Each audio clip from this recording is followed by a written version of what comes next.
Now that we have finished the Chanukah, it's a chance for us to jump back into Psukei de Zimra to share different insights into the remaining part of Psukei de Zimra. And we finished with a discussion of Baruch Shamar.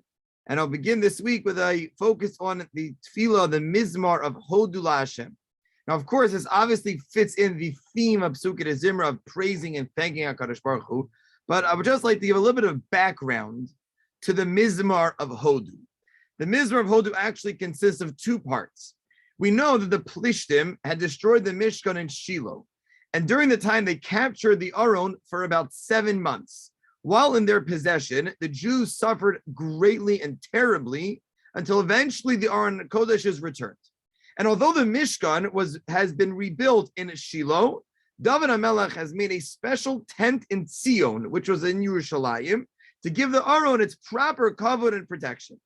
As part of the new protection, David HaMelech made special Levium guards to surround the Aron Kodesh. And they made special Mizmor, they sang special songs, special Mizmorim, as we find in Divrei Hayamim, as the Pasuk says, Vayitein lefnei Aron Hashem and Halavim Misharisim, lahaskir lohodos, there it is, that word Hodu, lahalel Hashem Elokei Yisrael. And the head of this group is Asaph. Asaph, we hear often in Tehillim, he is one of the 10 elders who composed parts of Tehillim.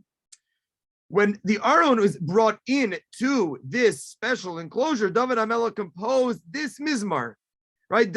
This is Hodu, from the beginning until about halfway through, until Vayomru Chol Ha'am Amen V'Halal Hashem. That is the paragraph that David HaMelech composed because the Aron Kodesh was finally back. You have to put ourselves in David HaMelech's shoes. David HaMelech, who waits patiently, and after running away from Shaul, and after all of these trials and tribulations to unite the kingdom, to bring it together, to bring everything to Yerushalayim, this was a major moment in Jewish history. And in addition to the enclosure made for the Aron Kodesh, David HaMelech instituted, while it was there, that there would be an additional carbon tamid brought twice a day. After all the other carbonos that were being brought, that were brought regularly. And that Mizmor is Hodu.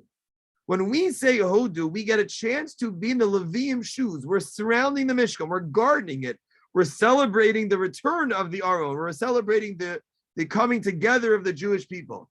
And that's why you have two parts to this half of this Mizmor.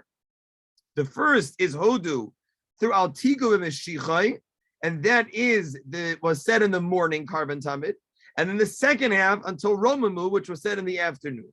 And that's just a little bit about the background to this beautiful Mizmor, that as we say it, we put ourselves in the shoes of the Levium, singing and praising. The word Hodu, of course, means to admit, not to just thank.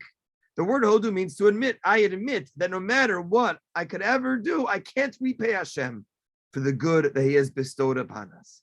As David HaMelech feels this so clearly in his life, that they got a chance to finally bring the Aron back, no words could ever truly repay HaKadosh Baruch Hu. And just to end off with a halachic note, the Svardi minhag is to say Hodu before Baruch Sha'amar. Since this Mizmor is really connected to the Karban Toda, Karbanos are said before Baruch Sha'amar, so therefore the Svardi minhag is to say the Hodu with the Karbanos.